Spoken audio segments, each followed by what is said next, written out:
apakah nanti pemilihan kedua itu Senat milih lagi bersama Menteri? Tidak. Berarti nanti tiga ini langsung nanti Menteri yang milih? Ya, Menteri.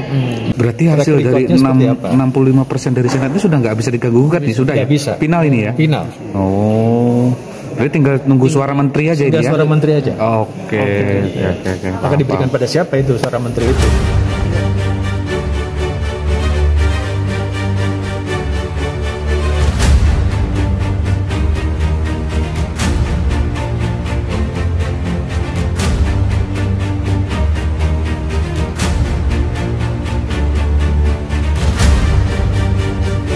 Terima kasih. Hidup mahasiswa. Jadi pemilihan pimpinan sebuah perguruan tinggi itu kan ada periodisasinya ya, ada 4 tahun sekali. Itu sudah diatur sesuai dengan Permendikbudristek nomor 19 tahun 2017 ya. Juga tidak kalah pentingnya dengan statuta perguruan tinggi.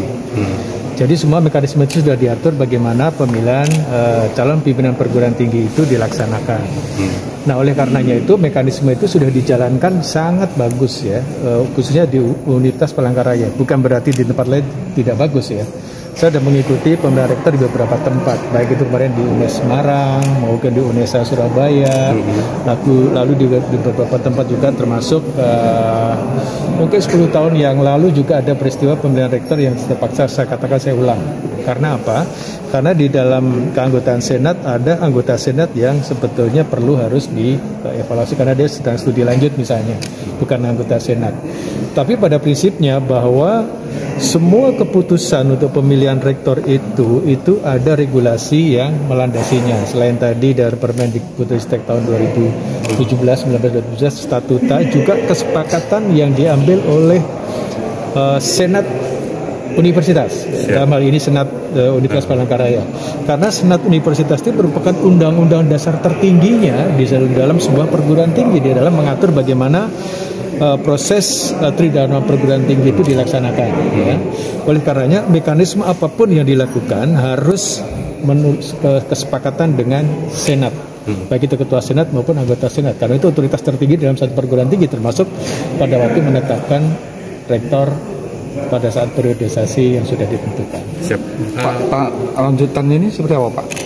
Nah, ini kan mekanisme pertama itu mekanismenya sudah dijalankan bagaimana yang pertama mengirimkan format ke masing-masing fakultas program studi. Ya, setelah kita sudah menentukan itu, baru pertama kita menentukan kriteria dulu, kriteria calon rektor untuk 2022-2026 itu disepakati oleh panitia pilrek itu seperti apa dituangkan. Setelah itu baru kita mencari bakal calon. Bakal calon itu kita sosialisasikan ke masing-masing fakultas, ke masing-masing program studi, sivitas akademika yang memenuhi syarat sesuai dengan yang ditetapkan dalam satu kriteria pemilihan rektor itu dipersilakan secara terbuka. Ya. Setelah mereka sudah menerima tawaran itu dan mereka merasa bahwa mereka perlu ikut bukan kompetisi ya, tapi election, pemilihan. Jadi oleh karenanya itu mengambil yang terbaik. Lalu diusulkan, ya. Diusulkan itu bukan pengusulannya itu bisa masing-masing itu sesuai dengan apa yang sesuai dengan kriteria yang sudah ditetapkan. Setelah nanti form tadi sudah diisi, bakal calon sudah mengajukan ya semuanya, lalu ditentukan mekanisme pemilihannya. Ya, mekanisme pemilihannya sudah ditentukan. Mereka kampanye, sosialisasi sangat bagus di sini ya. Karena kenapa sangat bagus? Karena mereka itu calon rektor itu kita buka sebanyak-banyaknya, ya. Tidak hanya 4 atau tidak hanya 3, bahkan 13, sangat luar biasa ya. Artinya itu sangat terbuka dan diberikan bagi sivitas akademika yang terbaik, yang mempunyai kompetensi sesuai yang diharapkan tentunya ya. Nah, dari 13 itu semuanya sudah mengikuti prosedur secara baik. Mereka sudah sosialisasi visi misi ke masing-masing fakultas dan program studi. Bahkan melibatkan mahasiswa melalui BEM mahasiswa. Mereka juga bahkan membuat satu fakta integritas, pernyataan-pernyataan bagaimana nanti kalau menjadi rektor, apa yang menjadi komitmen untuk mahasiswa dan seterusnya dan seterusnya. Bahkan tadi pada waktu visi dan misi kami menguji semuanya ini, ya. lagi nanti suara menteri atau kementerian boleh diwakilkan atau menteri langsung, dan apakah harus ke salah satu atau boleh dibagi ke 3 calon? Prinsipnya suara menteri itu 35% dibagi seluruh anggota Senat, ya kan? Suara menteri 35%, berarti kan Senat 65%. Berarti 35% dibagi 65% kali anggota Senat. Anggota Senat kan 40. Yang hadir kan 39. Berarti 35 dibagi 65 kali 39. Itulah suara menteri. Berarti yang dihitung 21,9 dari ini kita bulatkan setelah 22%. Berarti yang dihitung adalah yang anggota Senat hadir ya? 22. Suara 22 kan 21,9%, dibulatkan menjadi 22% itu suara menteri. Itu hak mutlak Mutlak, tidak boleh dibagi-bagi. Nggak boleh dibagi ya? Itu itulah calon aja ya? Salah satu calon. Itulah otoritas menteri. Atau tahapannya seperti apa setelah 3 ini? itu masing-masing punya kesempatan sama. Bukan berarti yang nomor urut 1 pasti akan menjadi, atau 2 akan menjadi, 3 akan menjadi. Ya, itulah perlunya otoritas menteri untuk menentukan kira-kira siapa di antara 3 itu. Ya. Biasanya karena kan Senat itu kan sudah mengusulkan yang terbaik. Dari 13 ada diambil suara terbaik 3 itu artinya apa? Kalau nanti suara yang terbaik pertama ada masalah, itu tidak mungkin kita mengulang pemilihan lagi, tetapi nomor 2 naik. Apabila nomor 2 ada masalah, nomor 3 naik. Itu artinya 3-3-nya punya kesempatan yang sama supaya kita tidak mengulang untuk penjaringan dari awal lagi. Pak izin. Ini ada mungkin ada kesalahan kami dengar mungkin ya. Apakah nanti pemilihan kedua itu Senat milih lagi bersama menteri? Tidak. Oh, iya kan? Berarti nanti ini 3 ini langsung nanti menteri yang milih? Ya, menteri. Salah, kami kemarin ada tahap kedua bahwa Senat bersama menteri akan bareng milih lagi. Ikut memilih gitu. Jadi pada waktu 3 itu nanti memang menteri atau yang mewakili bersama-sama dengan Senat untuk menentukan 3 itu tadi. Memang akan hadir, bukan berarti misalnya semua diserahkan kepada menteri, nanti menteri memutuskan, tidak. Jadi benar tadi ya, pada saat nanti kira-kira mungkin sekitar tanggal 29 Agustus akhir September ya, kan masa jabatan rektor ini kan September. Sebelum masa jabatan kan harus sudah definitif.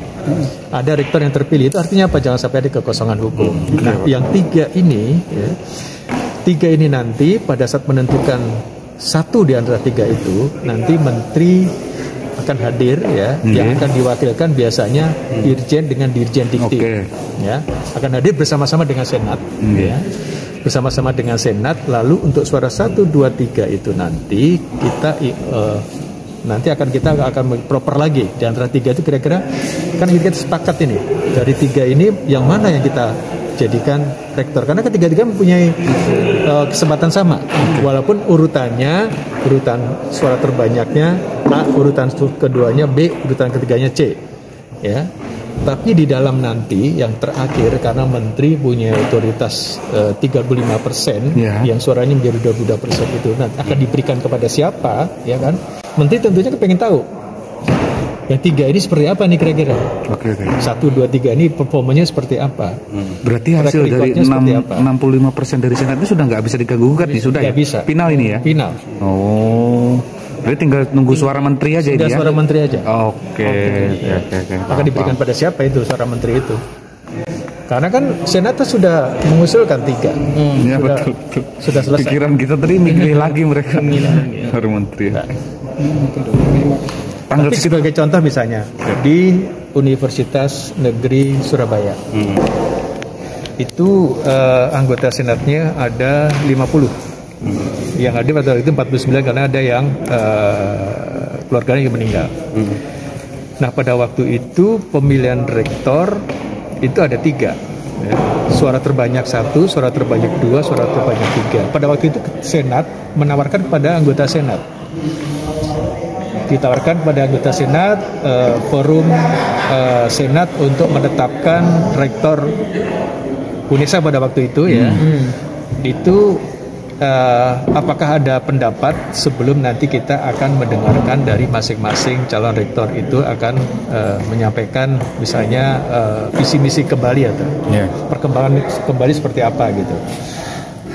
Nah pada waktu ditawarkan itu, nah begitu Ketua Senat membuka rapat Senat, ya, lalu kita berikan kepada floor, kepada anggota Senat, apakah ada pendapat dari anggota Senat tentang untuk pemilihan rektor, untuk calon rektor 3 ini di antara 1, 2, 3. Kita ada pendapat satu, dia berbicara tentang teori akademis bla bla bla bla bahwa kepemimpinan harus begini-begini. Yang kedua, ketiga, keempat mungkin masih ada lagi, sudah perwakilan anggota Senat sudah ada. Lalu Ketua Senat mengatakan, apakah setuju calon yang kira 1, 2, 3, suara terbanyak 1, suara terbanyak 2, 3. Suara terbanyak 2 ditanya, saudara calon nomor 2, suara terbesar kedua, apakah saudara legowo, ikhlas, setuju, mendukung kalau suara nomor 1 kita teruskan menjadi rektor? Lalu yang kedua ini mengatakan, saya setuju demi keberlanjutan perguruan tinggi ini. Lalu bagaimana untuk calon nomor 3? Apakah Anda juga setuju kalau calon nomor 1 ini akan diteruskan untuk menjadi rektor? Nah, yang ketiga juga mengatakan, Setuju. kami setuju. Ya sudah. Itulah hakikat yang sesungguhnya demokrasi yang terbuka untuk memberikan siapa yang terbaik, dan itu betul-betul kebebasan akademik yang sangat luar biasa. Jadi tidak perlu suara menteri lagi kalau sudah kayak gitu ya. Kan kesepakatan, kan hukum itu kan kesepakatan. Pak, tanggal berapa? Ada kepastian nggak Pak tanggalnya nanti? Sekitar 29.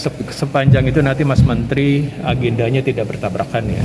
Itu tanggal 29. Kalau misalnya tanggal 29 itu nanti ada hal yang tidak bisa dilakukan oleh beliau, biasanya beliau tuh minta diwakilkan oleh Dikti sama Irjen seperti yang sekarang. Setelah itu langsung pelantikan Pak?